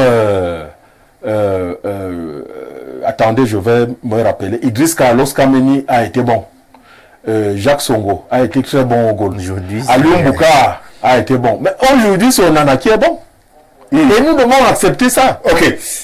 Merci. Peut-être au lieu de repenser le concept, ou alors ces mots, rigueur et moralisation. Nous devons nous approprier la démocratie. Nous devons nous approprier la démocratie. Oui. Antoine Zanga, nous sortons avec vous. Y a-t-il... Non, c'est avec vous nous sortons de ce sujet. Vous voyez, Abakar n'est pas d'accord, mais... Malheureusement, ce n'est pas lui. Ce n'est pas lui qui a le débat, malheureusement. Oui, moi, je voulais dire une chose. Y a-t-il quelque chose à améliorer, à apporter? La première des choses que je vais avoir une réaction très rapidement à ce que Léonide disait. Vous savez, j'ai dit tout à l'heure quand il parlait, j'ai dit que la poule ne parle pas des dents. Mais puisque Léonide veut l'alternance, mais Léonide sait aussi que dans son parti, le président, il n'y a pas d'alternance dans son parti depuis 92. Première chose. Deuxième des choses, le président a eu le choix de soutenir son président national. De l'UNDP a décidé de soutenir le président du RDPC. C'est de ça que nous parlons.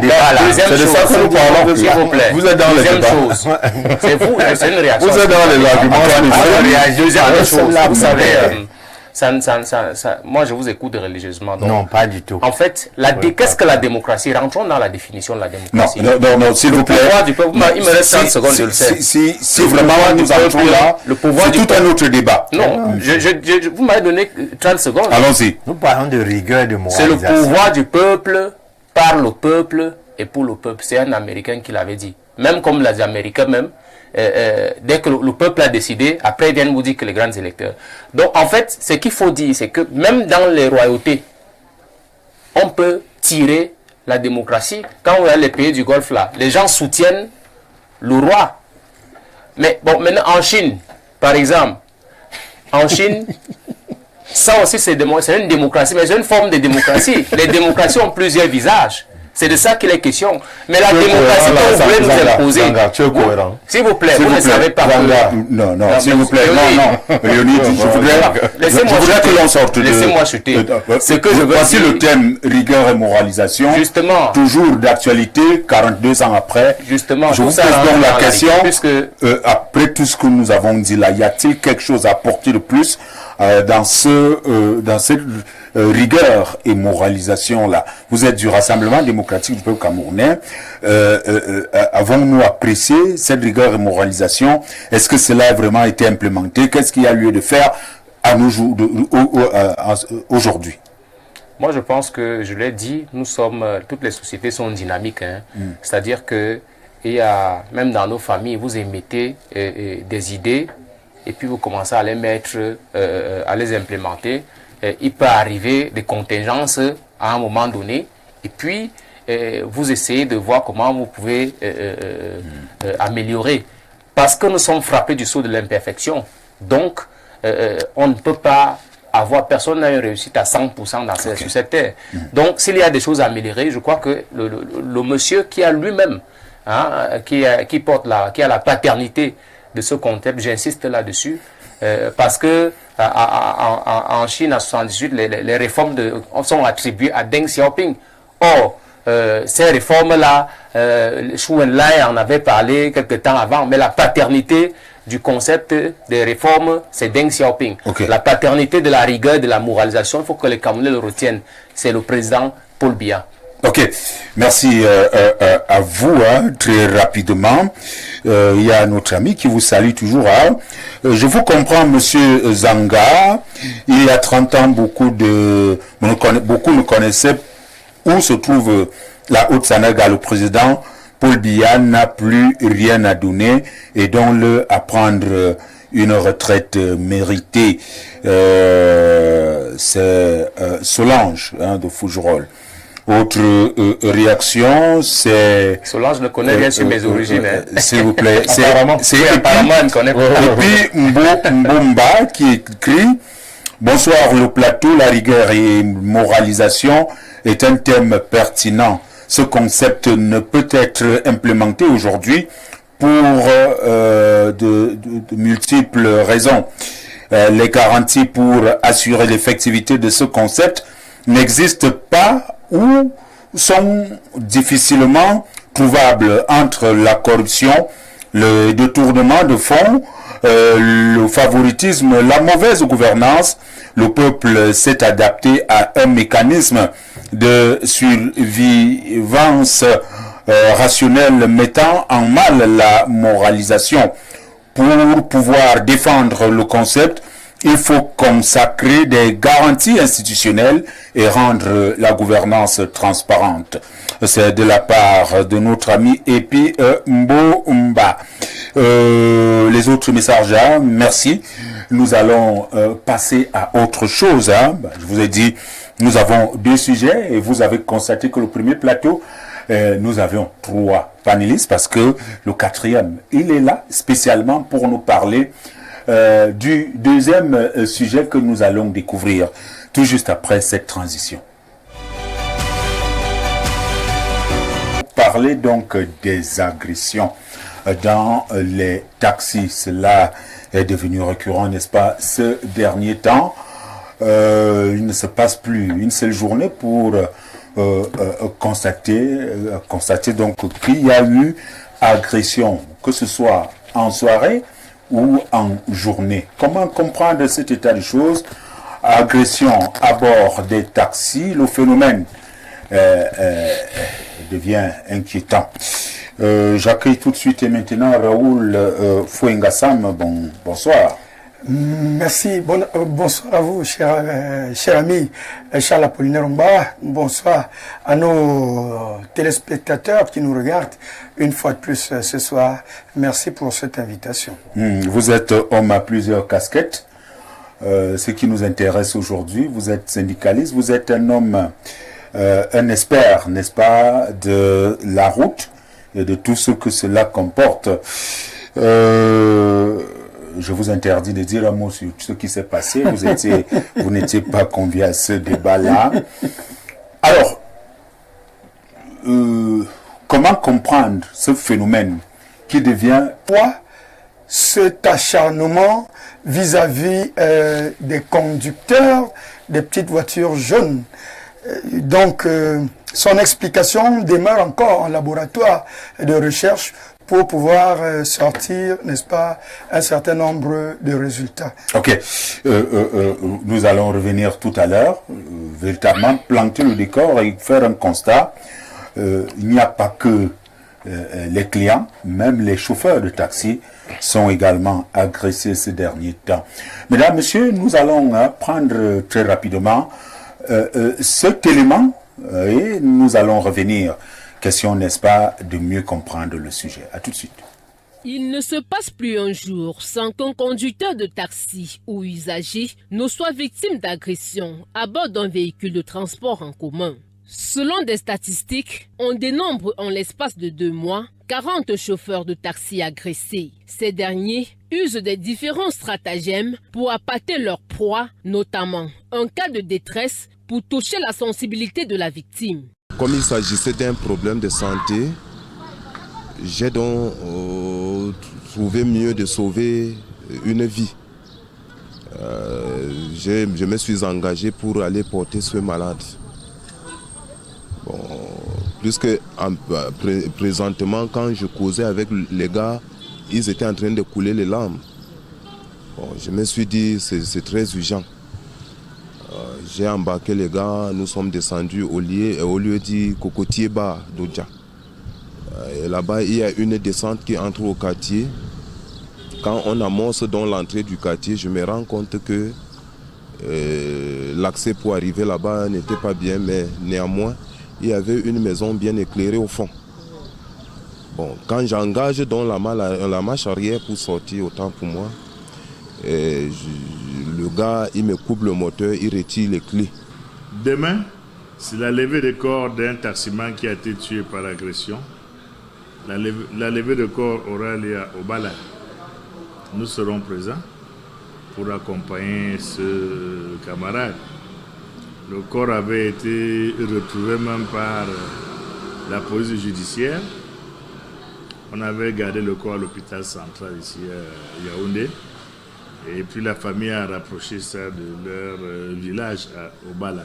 La situation devient inquiétante. La psychose s'empare des chauffeurs. Les présidents des syndicats qui voient leurs membres passer de vie à trépas tirent la sonnette d'alarme. Pour l'heure, la situation est portée à la haute attention du Premier ministre, chef du gouvernement, après avoir sollicité les réactions des responsables en charge des questions de sécurité.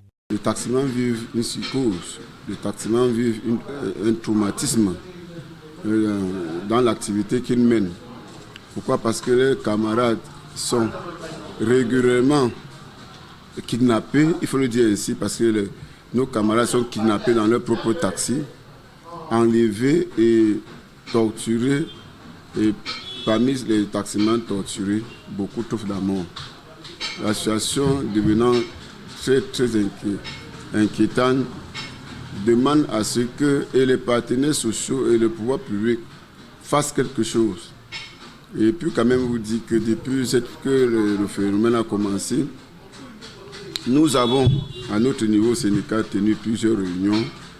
Et je ne vais pas tirer la langue de bois. J'ai failli être lynché ici dans l'une de nos réunions. Nous avons saisi le CED, nous avons saisi aussi la DGSN.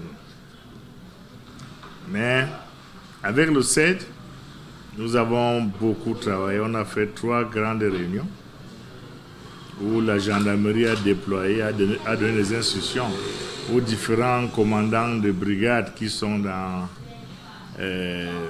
des arrondissements environnants du Foundi, pour que n'importe quel taxi, quel véhicule taxi qui arrive là-bas, n'importe quand, la nuit comme le jour, soit bien contrôlé systématiquement. Les leaders syndicaux ne baissent toutefois pas les bras, car selon ces derniers, la peur doit changer de camp.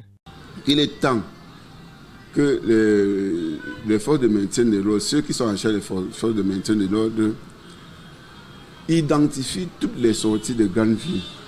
Je dis toutes les sorties, pas seulement les sorties officielles. Il y a les petites sorties où on peut prendre un taxi, mais on laisse la sortie normale, on prend une route pour bifurquer. Donc il faut identifier toutes les sorties que le pouvoir public prenne en compte. C'est les mini-caméras installées dans les taxis. Il faut installer les taxis, les mini-caméras qui devaient filmer tout ce qui entre dans le taxi. Donc du coup, chaque taxi devait être doté de ces mini-caméras qui doivent enregistrer tout. On renforce les GPS dans les taxis. Et puis nous essayons de descendre dans les foyers des taximens pour leur dire il faut dénoncer ceux qu'on les suspecte. Il est conseillé aux chauffeurs et passagers d'être attentifs et vigilants pour ne pas tomber dans les griffes de ces hors-la-loi à la recherche du gain facile. Voilà, merci à Nadège pour ce élément-là de la rédaction centrale de Info TV. Et comme je le disais, la situation est grave. Abaka Mifuré, vous êtes sociologue. Comment comprendre, n'est-ce pas, ce phénomène des agressions, surtout ces derniers temps? On parle non seulement des taximens, mais également, non seulement des conducteurs, mais également des passagers. Charles Apollinaire, nous sommes dans la continuité du débat, c'est-à-dire que ce sujet est un élément qui vient justement attester de ce que nous sommes dans une société dans laquelle la morale est tout simplement en faillite. Deux axes peuvent servir d'analyse. Parlant des agressions, si nous prenons d'abord le cas, c'est-à-dire des gens qui se transforment en taximan et qui sont des agresseurs. On peut d'abord justement voir la question de l'éthique dans l'exercice des professions. Nous l'avons dit dans le débat antérieur. En réalité, on dit que dans une vie normale, pour exercer un métier, il faut l'avoir aimé.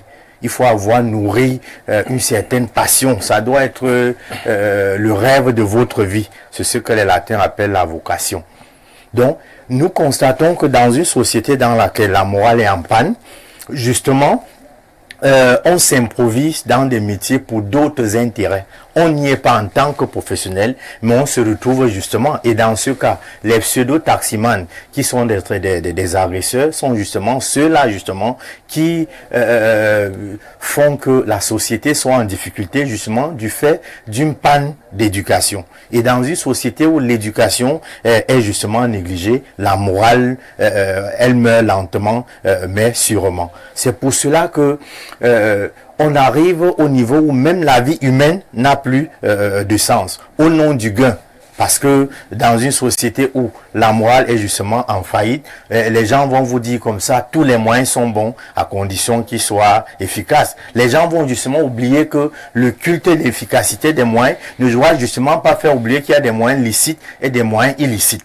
On en arrive au point où, parce qu'il faut l'argent, et l'argent à tout prix, même la vie humaine n'a plus de respect. On peut s'attaquer à l'intégrité physique des uns et des autres au nom justement d'une profession. De l'autre côté, la montée de la déviance dans une société où justement, nous l'avons dit, l'échelle des valeurs est renversée. Tout ce qui est anormal devient normal. Vous avez donc des gens qui se transforment en passagers alors qu'ils ont pour objectif justement d'enlever le taxi et peut-être même de s'en prendre à la vie du taximan parce qu'il faut lui arracher le fruit de son travail. C'est justement parce que nous sommes dans cette société où la criminalité devient un autre élément qui atteste justement de ce que dans le modèle social que nous avons bâti, dans le contrat civilisationnel qui est le nôtre, justement, l'éducation, la morale, l'éthique n'occupent plus la première place comme ça devrait être le cas. Les gens ne choisissent plus leur métier que parce qu'on a dit que ça paye. Et de ce point de vue, on va dire comment les instruments du professionnalisme dans tous les domaines, ce n'est pas seulement pour les journalistes. Pour exercer une profession, il faut être un professionnel. De ce point de vue, il y a une éthique et il y a une déontologie de tous les métiers au monde. On va donc observer que beaucoup de métiers comme celui des taximans aujourd'hui est envahi donc par des gens justement qui ont perdu le chemin parce que non plus ce sens moral qui devrait faire d'eux des hommes au sens humain du terme. Parce qu'ils ont perdu leur humanité, parce que, on va le dire comme ça, si on veut dire qui est coupable de la situation, on va dire tous coupables. Dans une société où le contrat social ne met justement pas la morale au centre des interactions, on ne peut qu'assister à l'inflation de la déviance. Ok, merci. Leonid Nfoum, c'est un sujet dont on regrette véritablement ce qui peut arriver aux uns et aux autres. Abakar Mefir évoque là les raisons qui peuvent amener les uns et les autres à devenir agresseurs, mais nous rappelons ici que il n'y a pas que les taximens, parce qu'il y en a quand même qui font bien leur travail, mais également des passagers. À qui attribuer véritablement le tort? Alors, moi, j'ai des membres de ma famille qui sont dans les services de sécurité. Et j'apprécie, parfois même c'est des voisins, hein, j'apprécie souvent le rythme de travail que ces gens ont. C'est à peine s'ils dorment. C'est vraiment à peine s'ils dorment. D'où la première remarque que je vais faire, c'est que malgré la volonté des autorités en charge des questions de sécurité, notamment du délégué général à la Sûreté nationale, qui a quand même beaucoup fait pour assainir le corps de la police. Parce que vous savez qu'à une certaine époque, c'était curieux, beaucoup de ces agents de police avaient été convaincus même de collusion avec des criminels, au point où ils leur prêtaient leurs armes pour aller accomplir ces mauvaises besognes et ils se partageaient le butin. D'autres même franchissaient le cap, c'est-à-dire quand ils sortaient du boulot, ils se transformaient en agresseurs. Ça avait été observé. Et le délégué général actuel, et là il faut lui tirer un véritable coup de chapeau, a quand même essayé de nettoyer les écuries. Et c'est quand même de moins en moins visible qu'un agent des services de sécurité soit pris dans une telle indélicatesse. Ça, il faut le dire. Mais pour revenir sur le phénomène en lui-même, c'est qu'il faut quand même constater, et c'est récurrent dans notre société, que lorsque les fêtes de fin d'année approchent, il y a aussi généralement une montée vertigineuse de l'insécurité. Je connais quelqu'un qui a l'honneur de partager mon affection et qui a été agressé il y a de cela à peu près un mois lorsque la finale de la Coupe du Cameroun se jouait. Et c'était de manière très violente. C'est quelqu'un qui passait à moto et qui lui a arraché son sac en main. Je vous dis bien de manière très violente. La personne en a été traumatisée et quand elle me narrait la scène, mais c'était en tremblant, vraiment, je vous le dis. Donc, lorsque les fêtes de fin d'année, Noël et bonne année approchent, généralement, c'est des périodes difficiles. Ça, il faut le dire dans notre pays. Et j'en appelle donc à la vigilance de nos forces de sécurité et de maintien de l'ordre, de pouvoir mettre les bouchées doubles et de redoubler d'ardeur au travail pour essayer, n'est-ce pas, de juguler ce phénomène. Mais je veux aussi chuter en disant que on peut avoir un regard de sociologue sur la situation. À savoir que quand dans un pays, le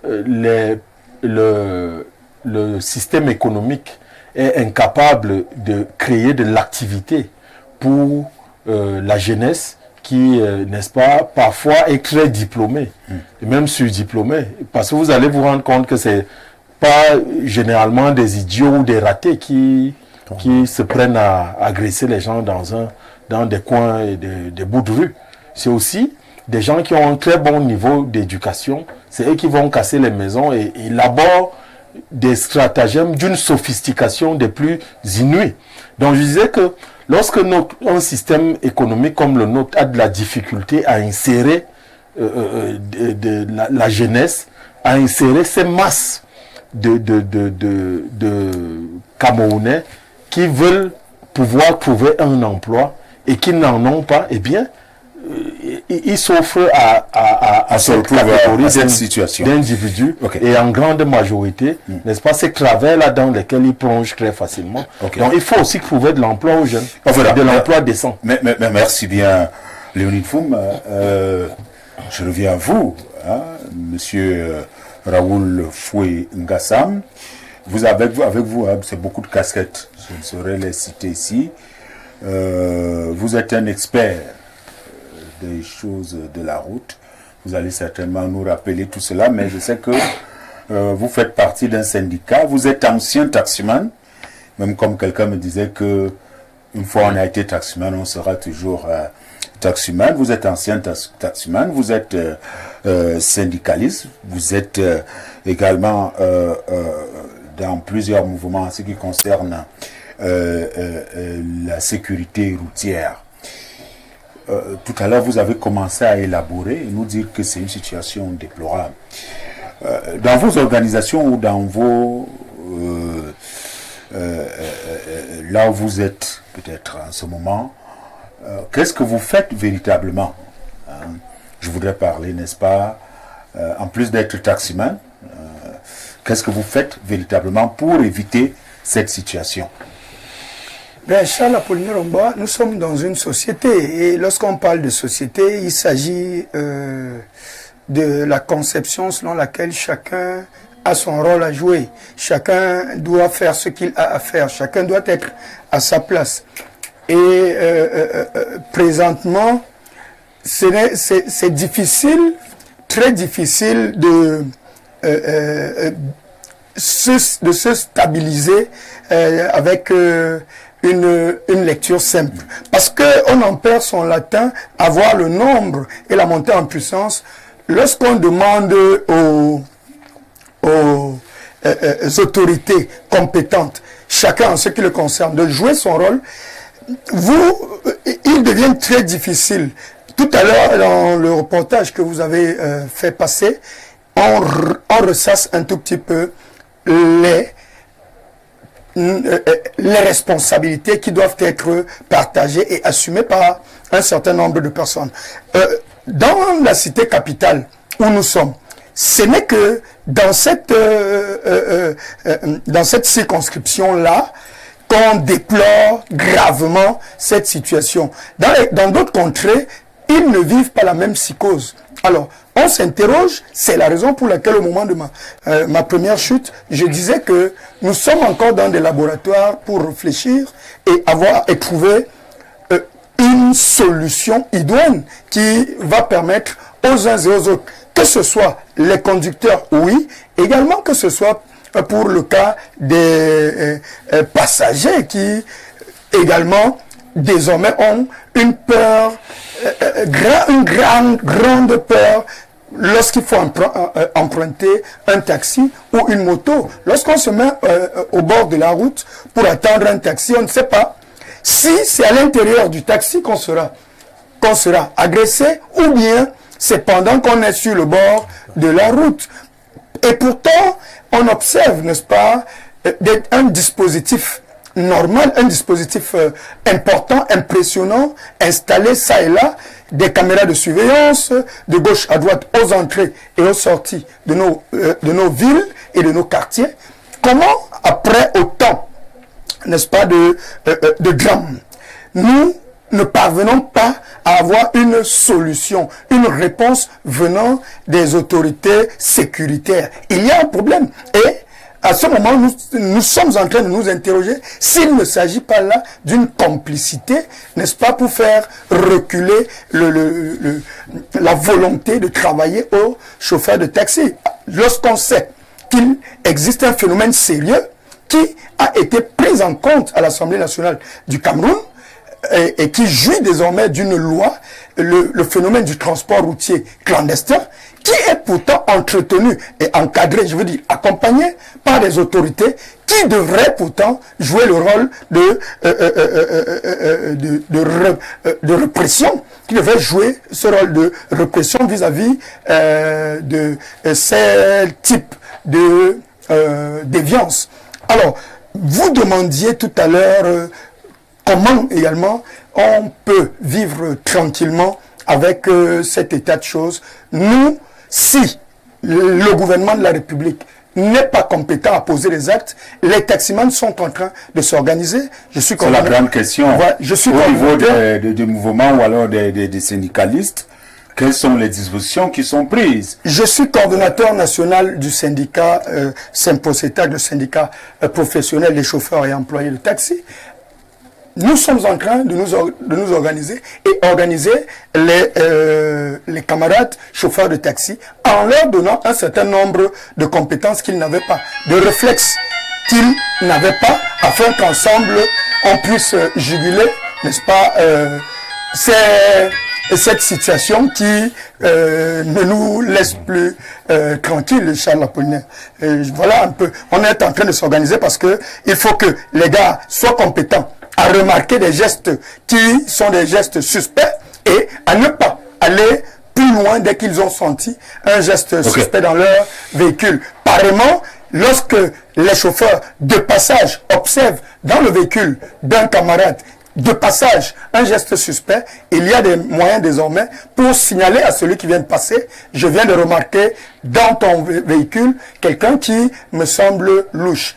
Arrête-toi. Merci. Vous allez voir qu'Antoine Zanga va parler tout à l'heure. Et avant de parler, bonsoir. La personne dit Jean-Claude Taximan à Yaoundé. Bonsoir à tous. Et merci beaucoup pour cette émission. Je m'exprime en tant que victime. Si nous sommes victimes de toutes ces agressions, c'est tout simplement parce que les forces de l'ordre au Cameroun ne nous servent à rien du tout. S'il vous plaît, je reprends c'est son point de vue. Mais peut-être nous avons à redire. Alors, il continue en disant tout leur temps, c'est de nous extorquer les 1000 francs en longueur de journée. Pourtant, ils sont incapables de nous protéger.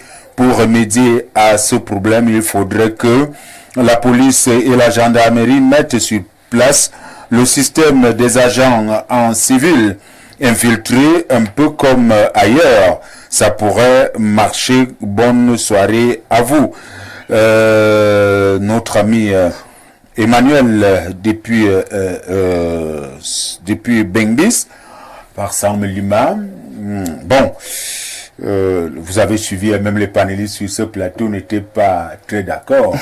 Non, les gendarmes, les policiers restent importants. Peut-être on doit renforcer un certain nombre de choses. Autre réaction reçue. Bonsoir tout le monde. Si j'étais à la place des syndicalistes, des taximens, nous allons arrêter les nocturnes dans certains milieux éloignés au profit des conducteurs de Yango et autres. John Shaw depuis Oja, bon, il a profité faire un peu de sa pub. Verdan Neni nous écrit, il dit bonsoir, bon retour à la télé Charlie, toujours aussi élégant. Quelqu'un vous parlera de autre chose ici, je ne passe plus la parole. Bakar Nefiri. Nous allons, oui, alors ici